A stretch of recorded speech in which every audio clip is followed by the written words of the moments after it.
of the judiciary, if he had complained about the electoral processes, I think it is completely unfair. If you can see the manner in which at the moment our judges are operating, I mean, in terms of politics, if you can see Jameson Timber, he has been in jail for how long? Look at Namatai, look at Prince Jubeko, and all of them. The current administration of President of His Excellency President Idi Mnangagwa does not seem to care about what you think. It seems as if it is working with the judiciary. It is an argument, of course, and people can say boldly that argument carries some water, because we see all these opposition members in jail, and we do not see, anybody from ZANU-PF in jail for almost the same things.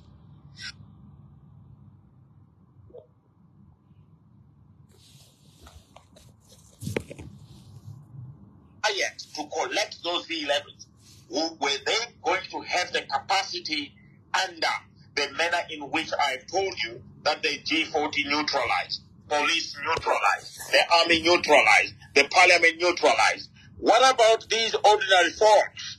The polling agents, who standing waiting somewhere in the bushes, wanting to collect V11s. You think that they will have that opportunity? If the police is neutralized, the army is neutralized, the judiciary is neutralized, do you think these guys will have the opportunity to collect all the V11s to present to the courts? I don't think so. I do not think so. I don't think they could have that capacity. You saw, ZANU-PF putting up its machinery, and that machinery works. So the strategy of President Idi Mnangagwa up until now has been working. How is it going to be sustained is a story for another day. But the points continue to flow in to show you and to indicate to you the wall that is facing Nelson Chamisa, the challenge that is facing this man, Nelson Chamisa, the whole huge challenge that he's facing, that people have got a lot of expectation on this one man. And I can just put myself in his shoes right now and think how difficult it can be to be Nelson Chamisa. Yet at the same time, his quietness has made it impossible to take him to jail. His quietness has made it impossible for anything to stick against him. His quietness has made it possible for ZANU-PF to try to figure out other avenues, because he has been quiet. And that quietness, to me, is actually a strategy that I think is a powerful tool, a powerful strategy that I believe Nelson Chamisa at this particular moment is perhaps one of the greatest opposition political leader that we have ever seen since 1980. I cannot think of anybody else faced by these whole things, faced by all these things, who could have managed to survive and who could be in Zimbabwe right now. I do not think that we could have ever had anybody. Morgan Tsvangirai, after winning an election in 2008, ran away.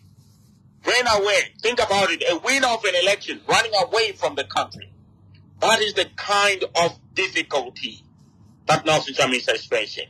My two co-hosts, I ask you to bring Leonard up, and please look for him, because Leonard makes very powerful presentations, and I want to hear what he has to say. I don't see him anymore. Please look for Leonard. I want to bring him up. So for those who are just joining us, I'm bringing two more speakers now. Before I go to point number 7 and point number 8, and from there, I think one more point, and you will be surprised by all these points and how they make a lot of sense. But again, you can still argue with them. Simba Chikanza and Comrade, you are next. Zem Nation, wait a moment. Simba Chikanza and Comrade are coming in now. The head of Zimai, Brother Simba. Thank you. Nice to see you again. And how are you doing? And are you surprised that I'm actually talking like this about Nelson Chamisa? Well, I am not surprised that things have turned the way they are. And I am glad, and shall I say privileged, to be on this space, Hulu, because you happen to be the first hardcore ZANU-PF member who, unlike others, seemed to have a vision about what's likely to happen in 2024. It was in 2022, if I remember well, when you invited me to a space. And that space was to discuss a man called Hopewell Chimono. And you, at that time, did not have much information, but you seemed to have an insight as to what is likely to happen later on. And I must say, I have to commend you, because the type of focus that you had, none of the people who follow Nelson Chamisa, none of these people who say, Chamisa Chete Chete, who claim to love Chamisa, who claim to love democracy also, none of them had the level of foresight that you had, that you could focus on a topic that could arguably be termed prophetic. And I'm hoping that Vulu, if possible, you can maybe get that link of that space and just put it as a link here, because there's stuff that was talked about on that space that has now started to unroll. People can now relate to the disclosures made in that space. 2 years later, it is definitely 2022. Am I right, Hulu? Correct. That is correct. I hadn't gone to, I remember must be August, July, August, around that time. And, but yeah, about 2 hours or so that we spent, but quickly. Hulu, thank you. Thank you. I must say, Nelson Chamisa doesn't want to step down. Nelson Chamisa must step down. He must step down. I mean, I saw this post on Saturday by Ibo Mandaza and Hopo Chimono, one after the other, demanding that Nelson Chamisa must step down.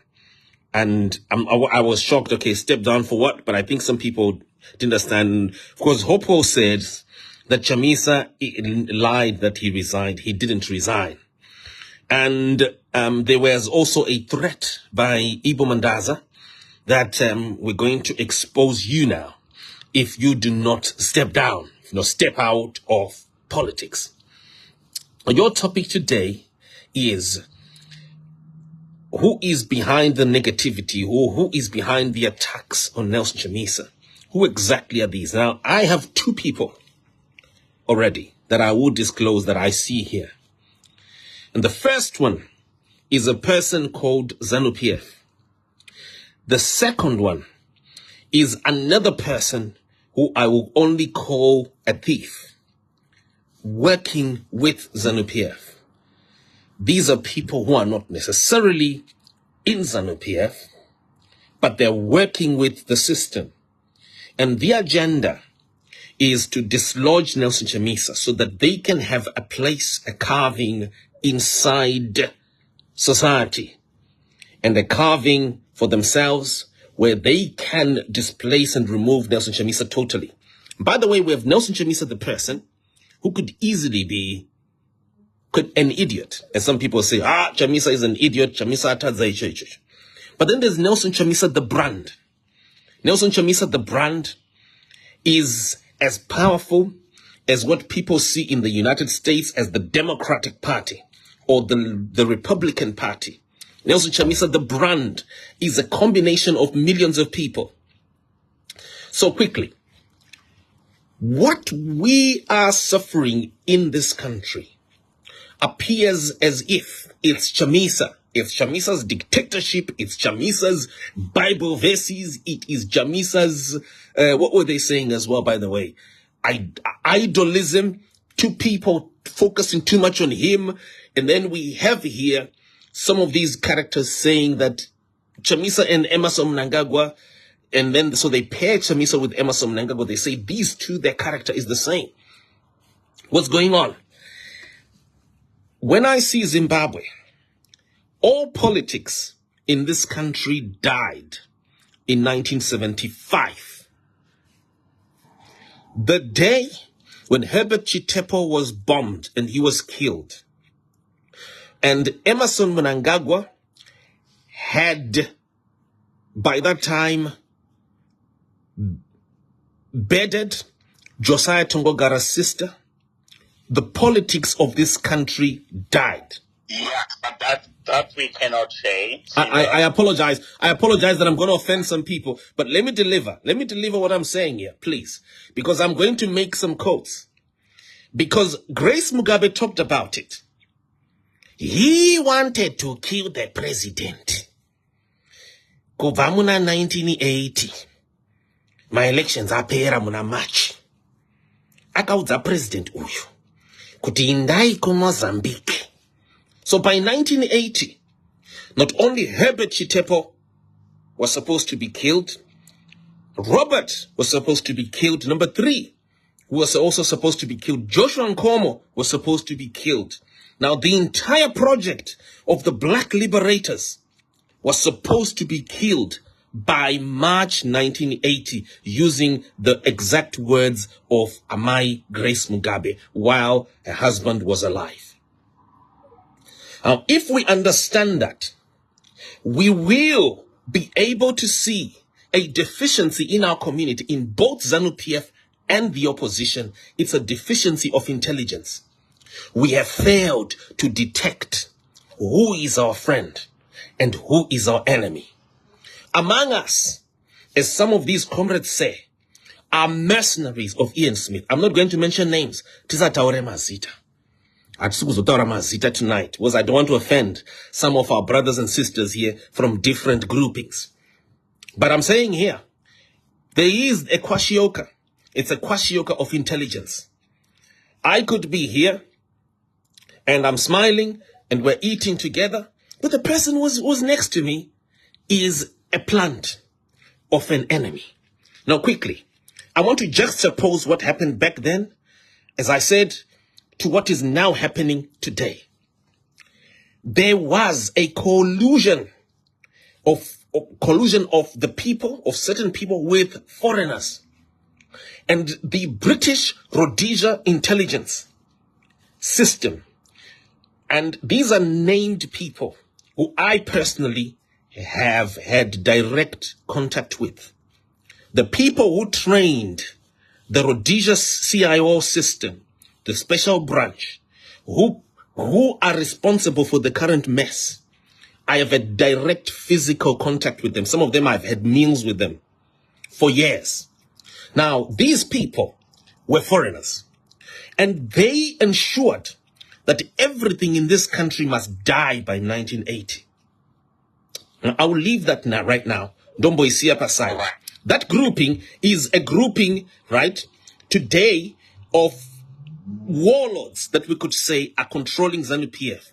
Then the second bit here that I was saying about thieves or daddies is a cluster that is also this time working with a new group of foreigners who are after a space in the politics of our country. Now, I'm telling you Zimbabweans about what I know. And it's pa social media. Courts. Panama foreigner, muchavaziva very soon. They are not British. They are not Chinese. They are not Japanese. They are not Americans. Hear me. Muchavaziva. These foreigners are working hand in hand with a new cluster of thieves, of mercenaries, and daddy characters who are thugs. By the way, foreigners wanting to take over Africa's resources always identify Mbavas, Mbava, Zenyika. And they, because they know, let me finish, please. I want you to stay. Yeah. I want you to stay. We are not going to drop you. I just want to bring in more speakers. So if you can round that point, I just wanted to rotate Zoka quickly, just in 30 seconds.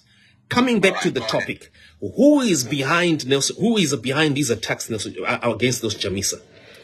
It is this new group of thugs. They're not many. They're just one or two. Matsotsi iwawa munofanira kuita criminal background check yavo because ndo vari kushanda. They are working with another layer of foreigners, working hand in hand, manipulating ZANU-PF structures so that they destroy Nelson Chamisa, and they have a carving. They create a new type of opposition. But this time, Opposition E is being sponsored by a certain country that you will discover very soon. I've got the paperwork. Zimbabweans, watch out. Protect your heritage. Protect your country. Because there is a bigger game at play here that is beyond Emmerson Mnangagwa, who some of you are just looking at and you're just thinking, Ndimu Mnangagwa. Panama foreigners, arikuda wealth, yenika, and the varkushanda nembava. And that is why you see I have been doing a lot of my audits. Nema background check particularly. Nenyaya the crime. I will end here, Hulu. I'm hoping I've said a lot here without mentioning names. Yeah, no problem. Yeah, indeed. Thank you very much, Simba. And I will have your indulgence to exit because I just wanted to do some work. I just thought I could just drop some hints here and to acknowledge and maybe to do a connection to what you started, Hulu, because it was you who hosted this space 2 years ago. And we talked about there what is likely to happen after my 2023 elections, if you remember. I remember very vividly. Thank you very much, Simba, the head, of course, of the Zimbabwe Zim High, and you're so welcome. And your presentation is always fantastic. I like that. Thank you very much, Simba. Let me go to Comrade. Comrade, please go ahead. Yeah, thank you very much. Yeah, I've been listening, and I have a lot of problems with the things that have been said. Let me demonstrate one of them. Chamisa is the best opposition party leader since 1980. If that's an opinion, that's fine. If that's a fact, then we have to question the metrics that are being used to measure that. And the fact that Tsvangirai leaving Zimbabwe in 2008 makes him a coward, and Chamisa staying. I never said Morgan Tsvangirai was a coward. I just stated the fact that he won the election and left the country. I never said that he was a coward. I never say that. You know, there's a reason why statements are made, and you've repeated it several times to show the difference between to demonstrate how Chamisa is greater than Tsvangirai. I think that's why you keep mentioning the fact that Tsvangirai left, Chamisa is still in Zimbabwe. He's still in Zimbabwe doing what?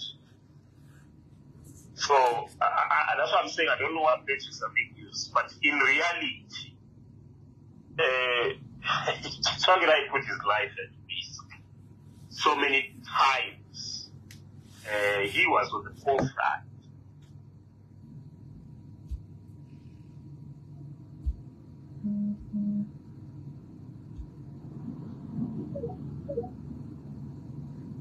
He was on the forefront of everything that was against ZANU-PF. He was marching on it. That's why you saw him beaten up several times, arrested, and so on.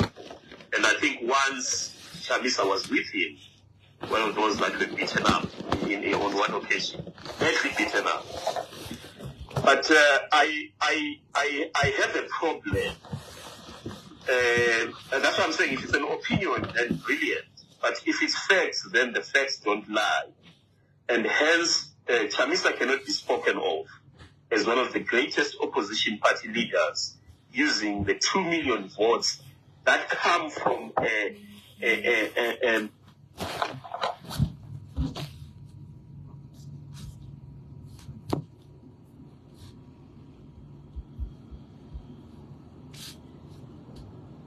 so that cannot be a number that we can use to start with. when ZANU-PF... So can you give us your number then? When ZANU-PF... unfortunately, I'm not in the business. Since we cannot rely on the 2 million? Okay. No. But you are saying... No, Smarters, please. Smarters, no Jambanja politics. No.